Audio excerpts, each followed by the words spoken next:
Hey there. Hey, how's it going, Joe? Hey, good. What's going on? It's ST, correct? Yeah, it's ST, yeah. I just want to make sure, yeah, yeah, I just didn't want to get it wrong. Hey, it's great to meet you. Thanks for taking a minute out. No problem, no problem. I'm glad we're able to have that because I've been dying to get some interview on for a podcast for like months now. Okay. Well, I'm glad that we hooked up. Are you in the Silicon Valley? Where are you located? I'm currently actually in Norfolk, Virginia. I got you. Okay, cool. Well, hey, man, it's great to meet you. And before we get into your work as a host and all of these pieces that make you who you are and what motivates you, I want to know how you survived COVID. How did you get through this time period now that we're in this post pandemic period? And how has it changed the way that you are? I think COVID, for some reason, has been a blessing and a curse for me. Yeah. And when I was, this is like I spent 2 years technically in lockdown in California, actually.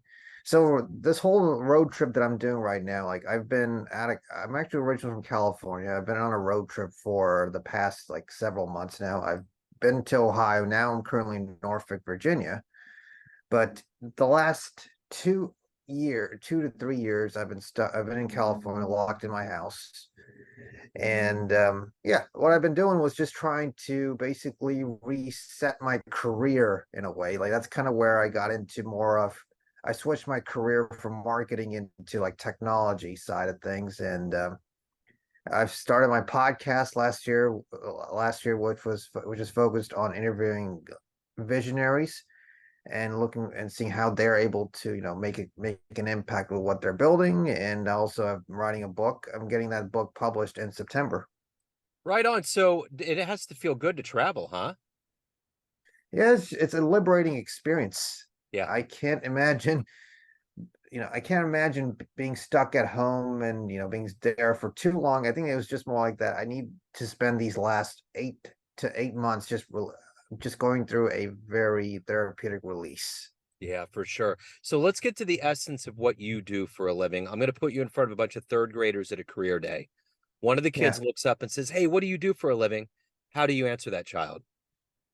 All right. So I do if I had to break it down into two sections, I'll say three sections. One, to make my money, I work as a technology consultant in like business technology consultant. That's how I make my living. But what motivates me to like what really makes me me is my podcast and my writing. I get that. Passion projects, it's huge. Um, what did you want to be when you were in the third grade? What was your dream to grow up and become? That's a good question. One of them was an astronaut. Nice. And a pilot, an astronaut, and a pilot. So are you happy with what you're doing? Well, I'm satisfied that I'm at least able to, have the being able. I'm pretty much satisfied that okay, I'm making some good income and being able to travel while I'm able to do what I like doing right now, which is writing and podcasting. But eventually, maybe once I hit my target income goal, then maybe I could start going into more like the careers that I'm really passionate about, which is you know, I mean, I can still be a podcaster and a writer, but then I want to add on like pilot or let's say a business owner or something like that. Yeah, for sure. So who's been a hero for you in your life? Define hero. Oh, somebody that's motivated you, made you want to be better, made you want to change for the better, things along those lines. I think I had plenty of role models and inspirations. I would say one of them would be Gordon Ramsay, the chef. Yeah. Yeah, yeah. Yeah, I mean, he may be like maybe a world-class chef, but when you look at his background, he comes from nothing and from like a very abusive background, and he just works his way to becoming one of the best chefs and TV personalities in the world. Yeah. So you may have answered my next question, which is who would be a dream guest on your podcast to interview? That's a dream guest. Um, I would say, let me think this through. Give me. I think I would just say any living president. Okay. So, for instance, the current president, Biden, what would be the first thing that you would ask him? One thing I would ask him is, how do you manage a whole country at that advanced age? Yeah. So, let me ask you this. For all of these things that motivate you, from being a technology consultant to being a writer to being a host, it requires a lot of you and a lot of energy. What motivates you every day? What is the motivator for you to do all these things? Um, Basically, I think it's legacy that kind of motivates me. It's just having a legacy. I just don't want to die tomorrow where I just don't want to die tomorrow with just like people remember me as like this guy who just only helped out a couple of technology companies and made some money. That's about, I just don't want, I would rather die with people knowing me that I've hosted a podcast and I've written a book. So let's go back to your childhood. Tell me where you were born and raised and where these interests in technology and writing and podcasting, how did all that begin and the seeds? So I grew up in the Bay Area in the San Francisco Bay where, where it was still up and coming. Back in the day. Now, it's not the behemoth that it is right now, but it was still on its way up there. I was born in 95 on January 14th, and that was like basically the year that was the year when Yahoo came into existence, and then 3 years later that's when Google came into existence. Not and a couple of years after that you got Facebook and all the other social media companies. So it's kind of like you have that world of technology like surround in your backyard, and you have all the positives and also this like what you call the negatives of it. It becomes a highly competitive atmosphere growing up. And I grew up in in that kind of a competitive atmosphere where when you kind of meet people from like people who are trying to make something of themselves who are in the technology space or the business space. And then once I got into high school, I started meeting people in other until high school, I always believed that everyone I was surrounded by only worked in technology. And I was considered like a daydreamer in class. It's more like you were kind of like given you were kind of spoiled with technology, but at the same time you still have that imagination. It's like I want to see the world beyond the world of technology.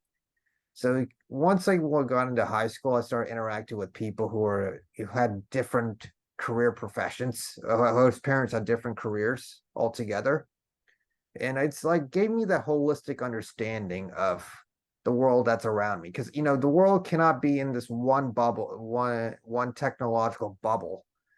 And for me, just to be able to interact with people of different social economic backgrounds, because I went to private school when I was until the end of middle school, but then went to public high school. But then I went to a public high school that kind of gave me that exposure to different people of different backgrounds. So it's like different like economic backgrounds. So it's kind of gives you that worldview that is you cannot live in this one bubble in a way. And going forward, after growing up, it's like I kind of had that world of technology. Then I had the world of my own daydreaming and passion. So I decided, I went after I graduated high school, I went to the East Coast and I went to Massachusetts in a way for college. Just I wanted to get away from that world, which is that world of this Bay Area is a world where you can make something of yourself, but at the same time, when you're growing up there, you're kind of like at the receiving end of all that stress. I wanted to get out of there and just go to some green space. So I went to Massachusetts,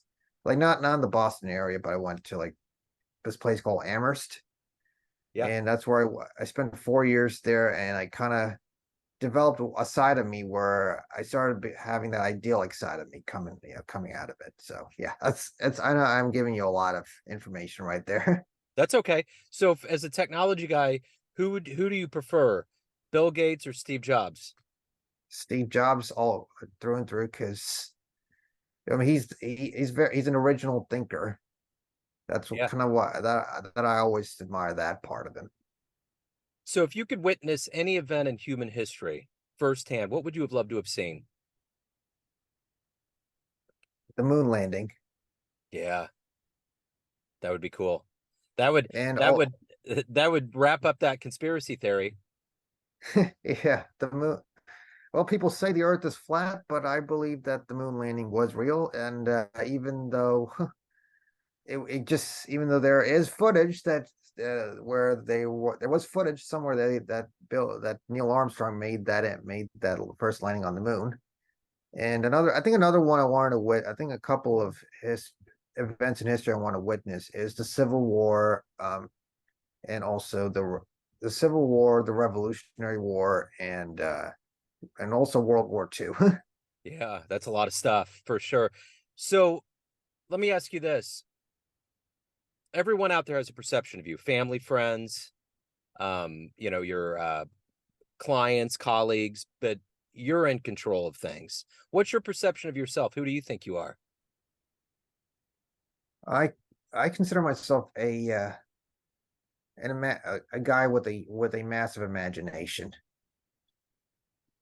So let's say we talk in 5 years from now. What are you going to be happy to tell me that's happened? Well, I have several published books, and I've grown my podcast, but I know enough capital to be able to start investing in opportunities that make me excited about what I do. Perfect. Man, ST, this has been great. Thank you so much for opening up. I'm glad that we hooked up. You got your interview. We got to talk and figure some things out. Thanks for your time today. Best of luck with everything, with the book and the show and everything as you move forward. All right, cool. Thank you, Joe. Thank you. And then I just want to make sure that I'm getting your name.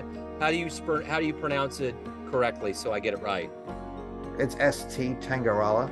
Okay, I just wanted to make sure. Sometimes the vowels throw things into tailspin, so I wanted to make sure.